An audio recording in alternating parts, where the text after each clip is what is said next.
Hello viewers, I'm your host Pratiksha Mishra with another episode of South Asia Focus. Let's begin the show with ASEAN Future Forum hosted by Vietnam, which marked a significant milestone in the region's history. In the event, India's External Affairs Minister S. Jaishankar's reaffirmation of New Delhi's commitment to ASEAN partnership highlighted the growing recognition of the Indo-Pacific's evolving dynamics. A report. For the first time in the history of ASEAN, Vietnam held the ASEAN Future Forum this week as the country's largest multilateral event with an aim to further boost intra-bloc in economic trade and investment cooperation. The ASEAN Future Forum got underway on April 23 in Hanoi under the presidency of Vietnam. The theme of the forum this year was towards fast and sustainable growth of people-centered ASEAN community.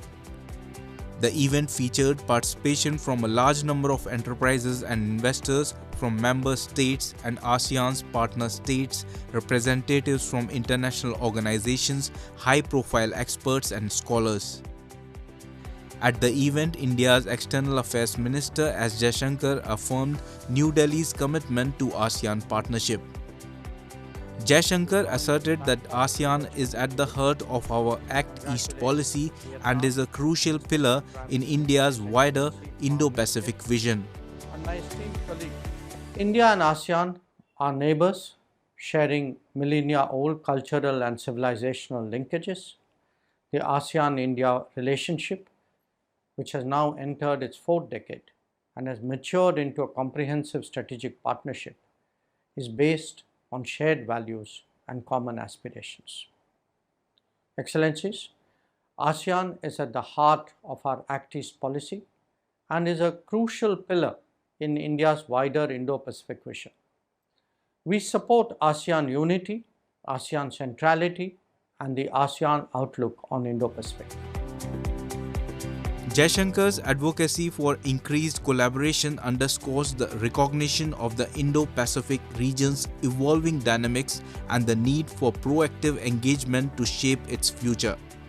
By leveraging their respective strengths and fostering closer ties, India and ASEAN can contribute substantially to the stability, prosperity, and inclusivity of the Indo-Pacific framework.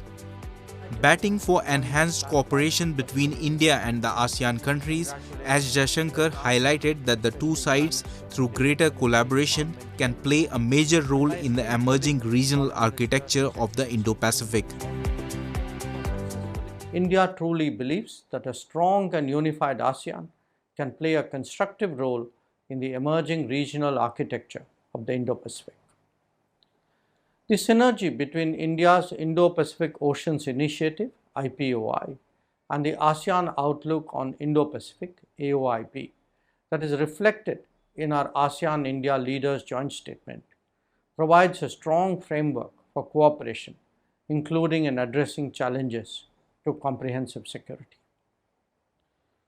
India was among the first to accede to the Treaty of Amity and Cooperation in Southeast Asia, indicating our collective resolve towards maintaining peace, prosperity, and stability in the region.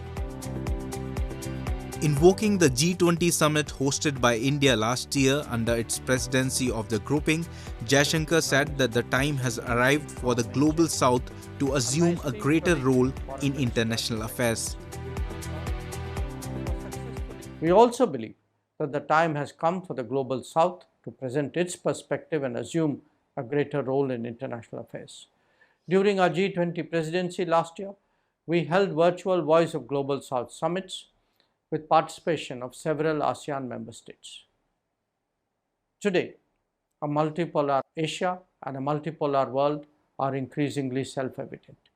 This brings to the fore an ever-important role of ASEAN and of India to deal with the realities of the emerging world order. ASEAN Future Forum was aimed at fostering a cohesive and dynamic ASEAN business community in the digital era. The forum is Vietnam's new idea aimed at creating a common platform for ASEAN member states as well as partner countries to contribute to promoting and shaping the bloc's development path. We now take you to Jaipur city, northern India, where a remarkable family embodies artistic brilliance. With a mastery of miniature sandalwood carving, they are not only custodians of ancient techniques but also pioneers in blending tradition with modern sensibilities. Through their creations, they infuse vitality into age-old practices, ensuring that Rajasthan's rich cultural legacy flourishes. Join us in exploring their captivating work.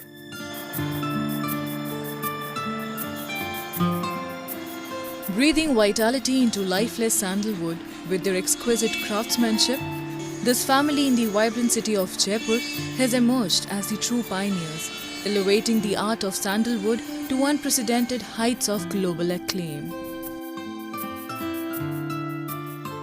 Their mastery in carving has not only earned them numerous awards but has also garnered admiration both at home and abroad.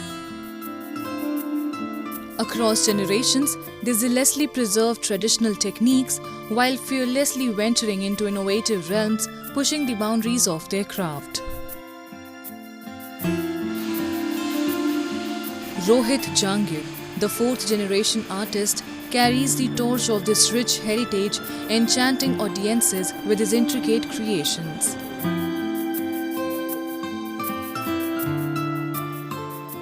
मेरे जो sandalwood carving जो art है ये मेरे परिवार की मतलब fourth generation है इस काम के अंदर। ये काम मेरे परदादा जी श्री मालचंद जी कलाकार ने स्टार्ट किया था। तो उनको कहते हैं कि उनको सपना आया था, जैसे उन्होंने इस काम को जन्म दिया, उनको सपना आया था कि सैंडलवुड कार्विंग के अंदर काम का। तो फिर उन्होंने ये काम स्टार्ट किया था उस टाइम बिना टूल्स के और मतलब काफ़ी कम आइडिया से। The talent of the Jangir family caught the attention of Indian Prime Minister Narendra Modi, who presented a sandalwood sitar crafted by them to French President Emmanuel Macron during his visit to France last year. Similarly, during Japanese Prime Minister Fumio Kishida's visit to India in 2022, PM Modi gifted him a Krishna Pankhi made by this family. In 2018, they made headlines by successfully replicating a 500-year-old altarpiece displayed in a British art museum. Their exceptional skill has earned them recognition worldwide, with customers hailing from various corners of the globe. The elder son of the family, Mohit, has also received numerous awards and accolades, showcasing the family's dedication to their craft and their commitment to its preservation and advancement for future generations. हम लोग जब school जाते थे तो पूरी family को काम करते हुए देख के तो हमको भी फील हुआ कि हम लोग भी ये कर सकते हैं शायद। तो धीरे धीरे इंटरेस्ट हुआ और जैसे फैमिली में काफ़ी लोग मिलने आते थे, कुछ कस्टमर्स से भी हम लोग बचपन में मिलते थे, तो उन्होंने भी थोड़ा एडवाइस किया कि ये काम सीखना चाहिए और आगे इसको बढ़ा सकते हैं हम लोग। Mahesh Jangir, a recipient of the National Award in 1993, passionately describes how his son ingeniously leveraged technology to safeguard and perpetuate this cherished heritage.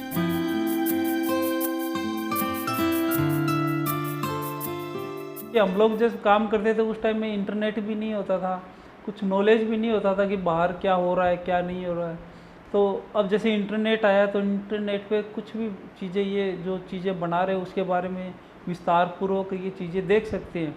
जैसे कुछ स्टोरी अब होती है जो हम लोगों को बताई जाती थी, अब ये लोग उसमें देख सकते हैं इंटरनेट पे। जैसे महाराणा प्रताप के चित्र बनाने, अपन को कौन से बनाने हैं, क्या बनाने हैं, तो स्टोरी होती है। हमारे आर्ट जितने भी होते हैं सब स्टोरी बेस पे होते हैं, तो ये लोग उस पर देख के सीख सकते हैं नेट से आजकल मान लो व्यापार भी हो रहा है। The family has been primarily creating pieces in sandalwood, though they also utilize other types of wood when necessary or requested, sometimes even to make smaller pieces more affordable.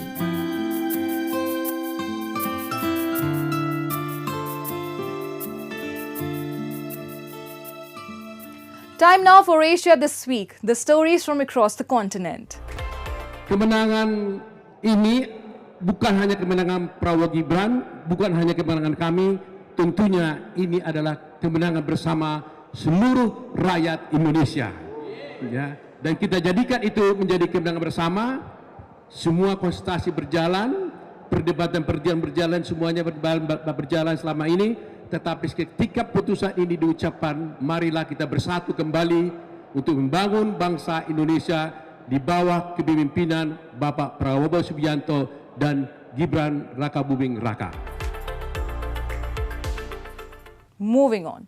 The recent visit of Iranian president to Islamabad underscores the complex dynamics between Tehran and Islamabad, especially against the backdrop of escalating tensions and strategic shifts in the region. However, the absence of Iranian support for Pakistan on the Kashmir issue signals a departure from previous alignments and underscores Iran's strategic calculations in the region.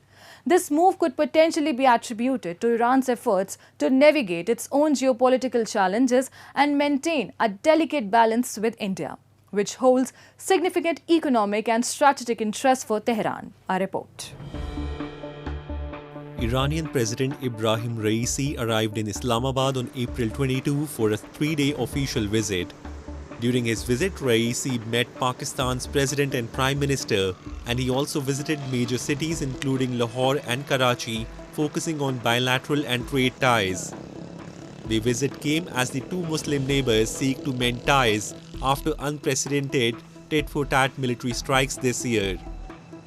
The Pakistani government declared a public holiday in Karachi on April 23rd as major highways in the southern port city were blocked as part of security measures ahead of Iranian president's visit. تجاری و اقتصادی بین دو کشور سطح قابل قبولی نیست.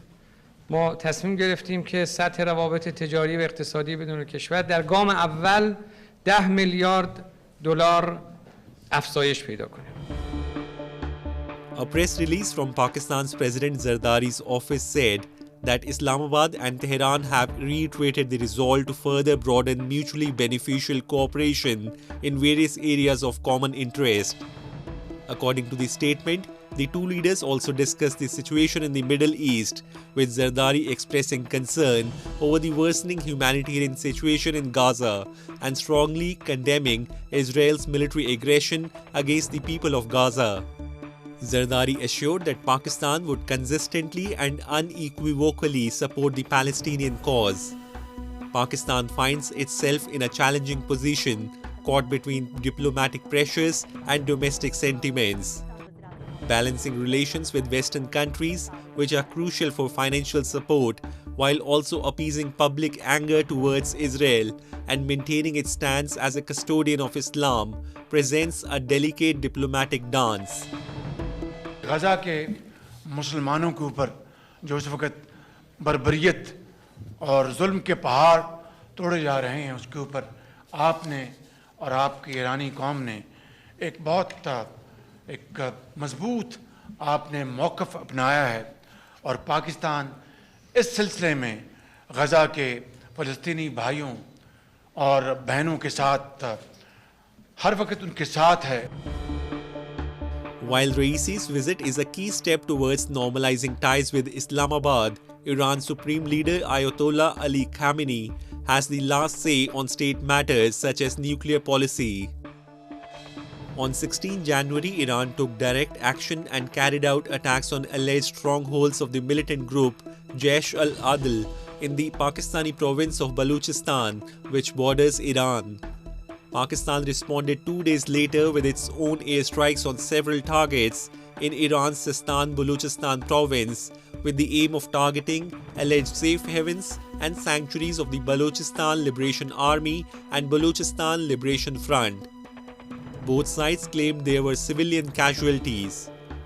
The recent escalation of tensions between Iran and Pakistan has fueled concerns of a potential spillover of conflict from the Middle East into South Asia. Therefore, both the countries are trying to enhance ties while approaching with caution. However, Iran's decision not to support Pakistan on the Kashmir issue indicated a significant shift in regional dynamics. This move further isolated Pakistan diplomatically on the Kashmir issue while underscoring India's growing influence in the region. It's a testament to India's diplomatic acumen and the effectiveness of its strategic outreach efforts. Meanwhile, United States has issued stern warning to Pakistan, saying that anyone considering business deal with Iran will face sanctions. India's culture stands as one of the most unique and ancient in the world. Today, people from all corners of the globe are drawn to India's arts and traditions. This is evident by the increasing prominence of Indian arts on international platforms, with Indian dance forms particularly captivating audiences abroad. Across the world, people are learning India's centuries-old dance traditions, not only enriching the country's cultural heritage, but also amplifying India's soft power globally. With anklets adorned on their feet, wearing traditional Indian attire and sparkling jewelry, you might mistake these dancers for Indian natives. However, they are Russian women who have mastered the art of Indian classical dance, Kathak. Performances of this classical dance are regularly hosted at the State Museum of Oriental Art in Russia. Playing a significant role in promoting Kathak worldwide is Ashwani Nigam, a guru who has dedicated the last 30 years to this endeavor. Мы что танцуем, есть смысл. И мысль не только семейный, не только божественный, и могут быть другие аспекты, которые относят к наш обычай жизни.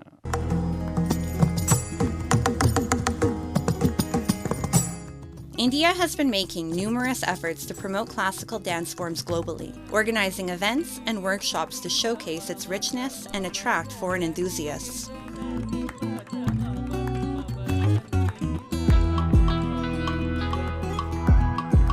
These endeavors not only contribute to the enhancement of India's cultural heritage, but also strengthen its international relations through cultural diplomacy.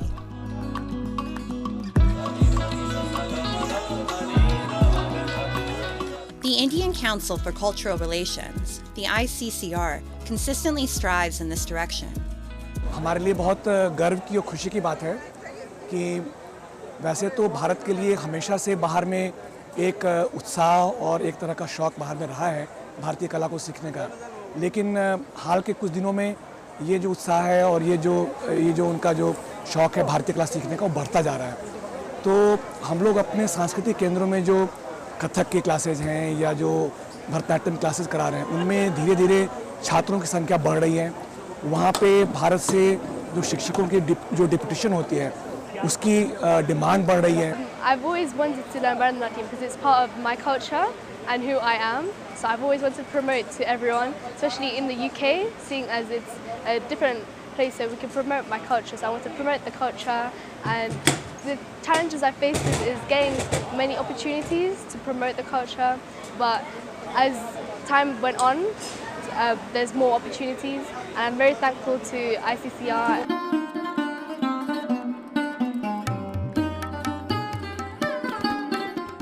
Indian classical dance comes in various forms such as Kathak, Bharatanatyam, Odissi, and Kuchipudi, all of which have gained considerable popularity overseas. India boasts several states where diverse communities have their unique dance styles, some of which are thousands of years old.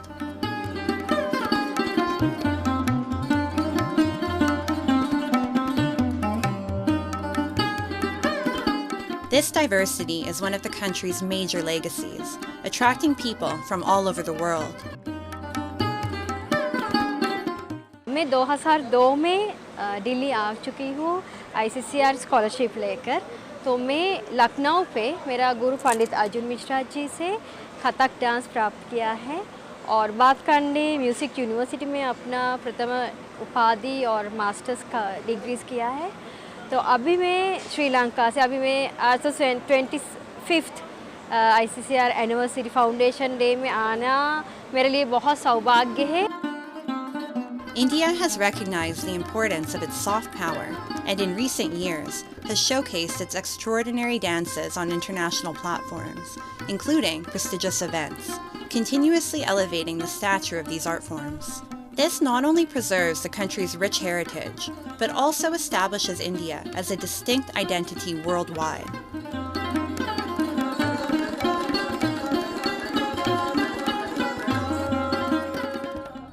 The beauty of traditional Indian dance is unmatchable. And with that, we come to the end of this week's episode. See you next week. Goodbye and take care.